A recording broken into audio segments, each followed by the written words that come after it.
A man is crossing a wide river in a small boat. Out of the fog, another boat drifts straight into his.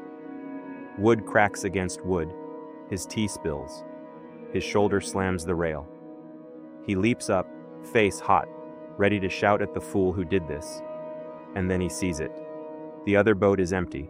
No pilot, no fool. Just a loose boat, drifting with the current. And the anger has nowhere to land. He exhales, pushes the boat away, and rows on. Now replay the scene. Same fog, same crack of wood, same spilled tea. But this time, there's a man sitting in the other boat. Now there is shouting. Now there is fury. Now for the rest of the day, there is a story to retell. 23 centuries ago, the Taoist philosopher Zhuangzi told this story and pointed at something strange. Nothing about the collision changed. The damage is identical. The only thing that changed is the presence of a mind. And in 2008, psychologists measured exactly what that imagined mind does to us. It doesn't just switch your anger on, it changes how much things actually hurt. By the end of this video, you'll know why your brain insists on putting a person behind every annoyance in your life, and the one question that empties the boat. The parable comes from the Zhuangzi, the same book that gave us the butcher and his knife back in our first episode. Written around 300 BC, and still one of the sharpest books ever composed about the human mind. Zhuangzi's version is blunt. If a man is crossing a river, he says, and an empty boat collides with his skiff, even a hot-tempered man will not become angry. But if there is someone aboard, he will scream at him to steer clear, and if the shouting is not heard, he will curse the man and hate him. All because there is somebody in the boat. Then Zhuangzi delivers the line the whole parable was built to carry. A line we'll come back to at the end, because it flips the entire story on its head. But first, notice the claim hiding in this old riverside scene, that our anger is not really caused by what happens to us. It is caused by the mind we imagine behind what happens to us. That's a testable claim. And 23 centuries later, someone finally tested it. In 1967, psychologists Edward Jones and Victor Harris showed people short essays about Fidel Castro, some praising him, some attacking him. Half the readers were told the truth. The writers had been assigned their position by a coin flip. They had no choice at all. It didn't matter. Readers still concluded that whoever wrote the pro-Castro essay must privately be pro-Castro. Even knowing the writer had no choice, they couldn't stop seeing a mind behind the words. Psychologist Lee Ross later gave this reflex its name: the fundamental attribution error, our compulsion to explain other people's behavior by their character, and to ignore the current pushing their boat. 40 years later, Kurt Gray and Daniel Wegner went further, from judgment to raw sensation. Their participants received mild electric shocks, delivered by a partner in another room. Sometimes the shock was intentional. The partner chose it. Sometimes it was unintentional. The partner had pressed a button for a harmless tone, and the shock happened anyway. Physically, the shocks were identical. They didn't feel identical. Shocks believed to be intentional were rated significantly more painful. And there was a darker detail. Unintentional shocks faded.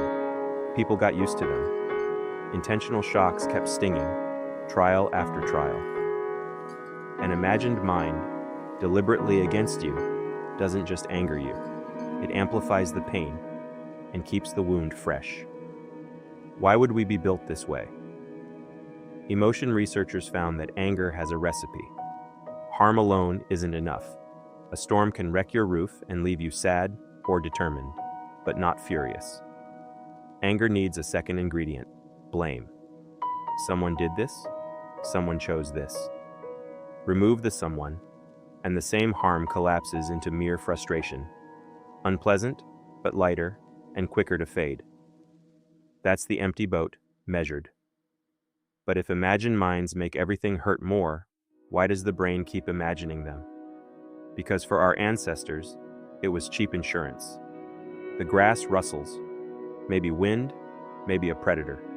The ancestor who assumed someone's there and ran lost nothing but breath. The one who assumed it's nothing occasionally lost everything. Evolution kept the paranoid. Researchers call the result a hyperactive agency detector, a mind that would rather see intention 100 times where there is none than miss it once where there is. That wiring meets modern life and misfires constantly. The driver who cut you off. The colleague whose one-line email reads cold. The friend who hasn't replied in 2 days. Ambiguous signals, all of them. And into every ambiguous signal, the agency detector helpfully inserts a pilot, someone who meant it. Your brain fills the world's empty boats with imaginary captains, and then you collide with them all day long. Which brings us back to the river and the line Zhuangzi was saving. His conclusion isn't assume other boats are empty. It's stranger and better. If you can empty your own boat as you cross the river of the world, no one will oppose you, and no one will seek to harm you. Empty your own boat. Stop assuming you're the one everyone else is steering at. Modern psychology found we need exactly this advice. In a famous experiment, students were made to walk into a room wearing an embarrassing t-shirt, then asked how many people had noticed. They guessed about half. The real number was roughly a quarter. Researchers call it the spotlight effect. We chronically overestimate how much space we occupy in other minds. Here's the quiet symmetry of the parable. Their boats are mostly empty of malice toward you, and their attention is mostly empty of you altogether. Most collisions are just current. So how do you actually use this the next time wood cracks against wood? 3 practices. First, ask if anyone is actually in the boat. Before the story starts writing itself, pause on the facts. The driver who cut you off has not thought about you before or since. You were a gap in traffic, not a target. The cold email was typed between 2 meetings. The unanswered message is buried under someone's hard week. Your brain will propose a captain. Ask for the evidence. 9 times out of 10, the boat is empty. It's just current.